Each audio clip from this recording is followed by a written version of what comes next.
Bình thường.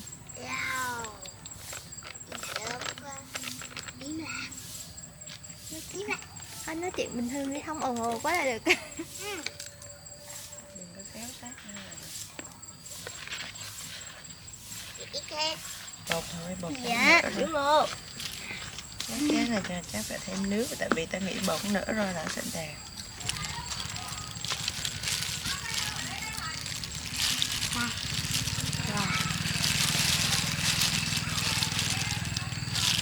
Đậu đây là đậu của Kha Thiện đây. Phải biết làm không? Để đi con. To nhỏ thôi. Đúng không? Nhịp dơi mà. Không giỡn cho không ăn chúa hả? Ra ăn hả? Nó dạ vừa. Chiêu mô cũng dạ vừa đó. Eo.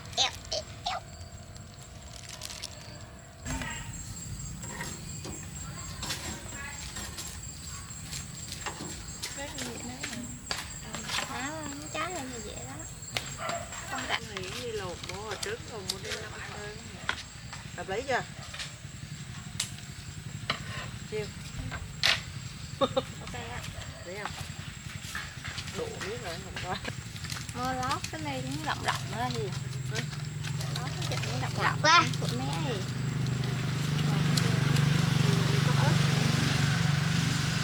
Một cái thằng trâu. Tìm. Chứ nó để múc bắp chứ.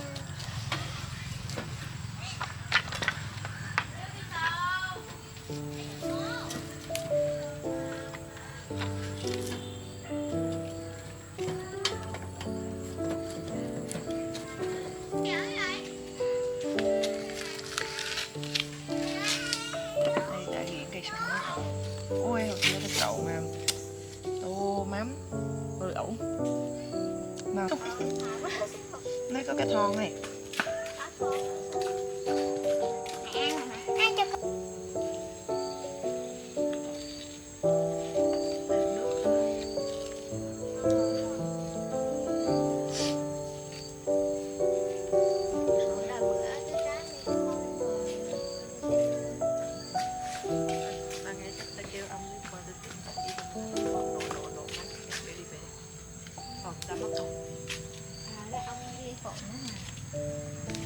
Còn Dung thôi. Lần đầu tiên con nói tập biệt một buổi sáng ngày thôi nó bỏ con con. Cái gì?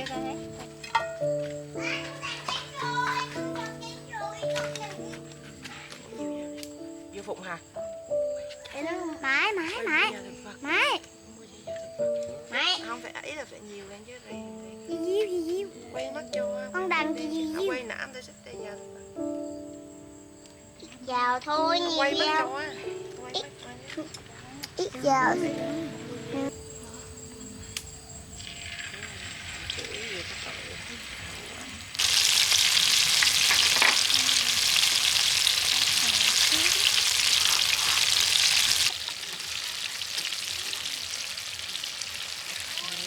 Ý.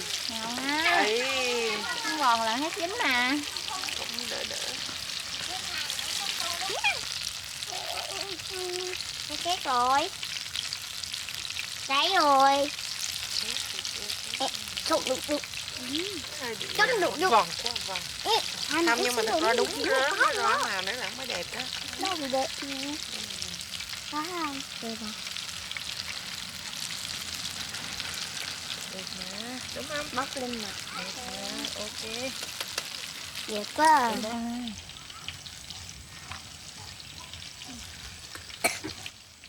Chuối thơm thế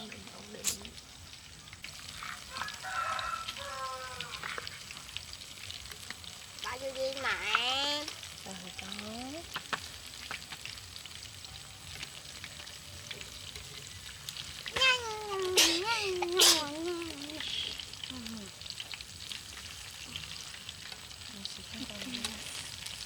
nhân đổ đi đổ đổ Kêu đi 4 gần 4 Việt Nam đời rồi chị ra chị sao? con đánh về nó ghét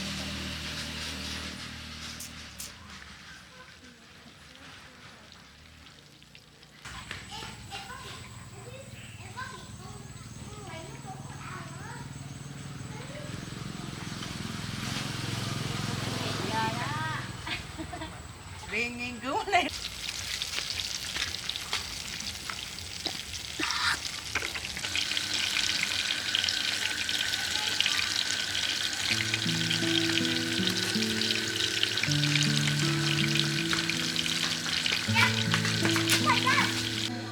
trong mặt cây tù nhầm Rồi, ăn đây.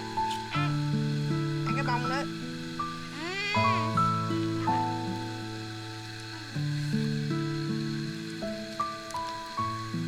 Được mà. Nam hả? Rửa trái chuối Nam hả? Rửa trái chuối. Rửa trái chuối. cái xong nó bột lên nó to lên Con cá có lóc chuối mặn cái đó được.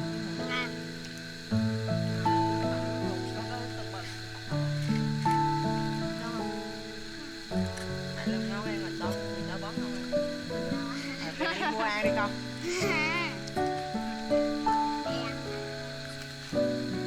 Cái mặn là ngon nhất đúng không?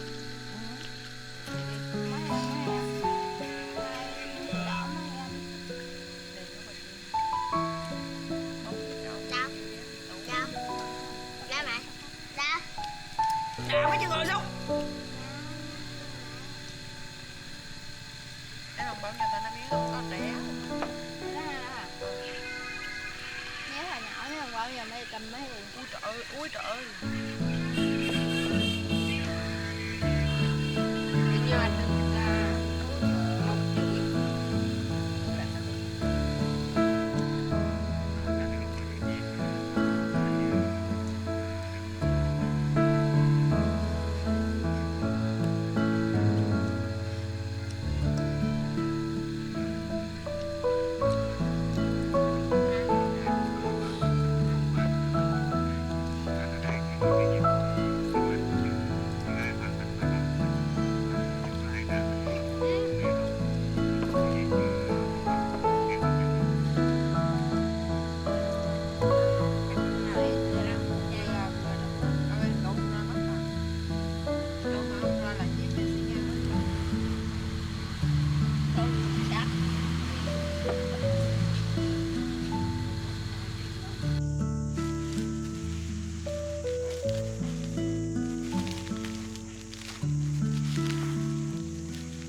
Học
sinh ta đi học, học thì bè thơ mới, đổi đồ trần truồng như dạo rồi vô vòng 8 rồi, và mấy cặp thơ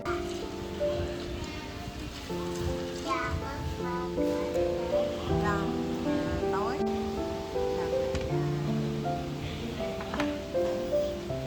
làm lễ nha ta qua nè.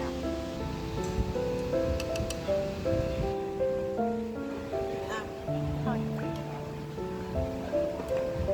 cái này rồi đã có té rồi, đây là cách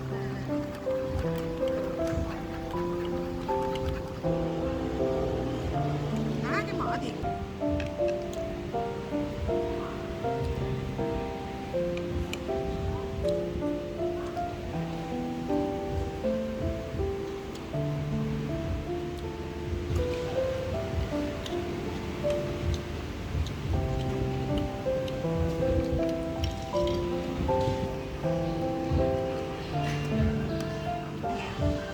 bỏ sỉ nhọt cho cỏ showbiz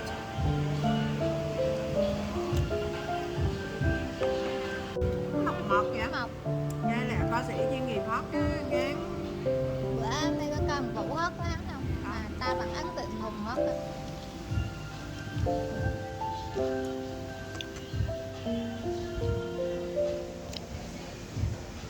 nó cần qua đưa miệng không.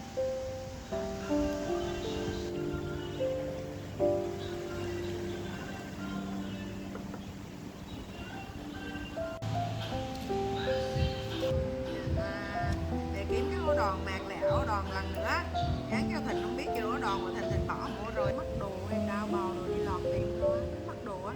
Phải hỏi ổng rồi. Cô bóc đũa làm để em kêu ô mắc làm kêu mắc luôn mà em kêu con ở chỗ đó trước xa chị có người rõ về thôi ở chỗ gỗ ở chỗ gì rồi nó chẳng đếm lẻ đếm còn đếm con rồi đó có mình không biết thôi chứ cũng không phải là kiểu giọng mà coi bói mà bói bự rồi đó.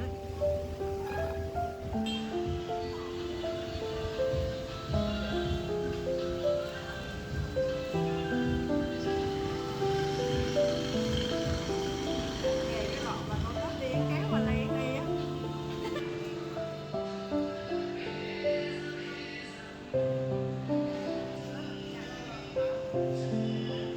Đi ai gì đó.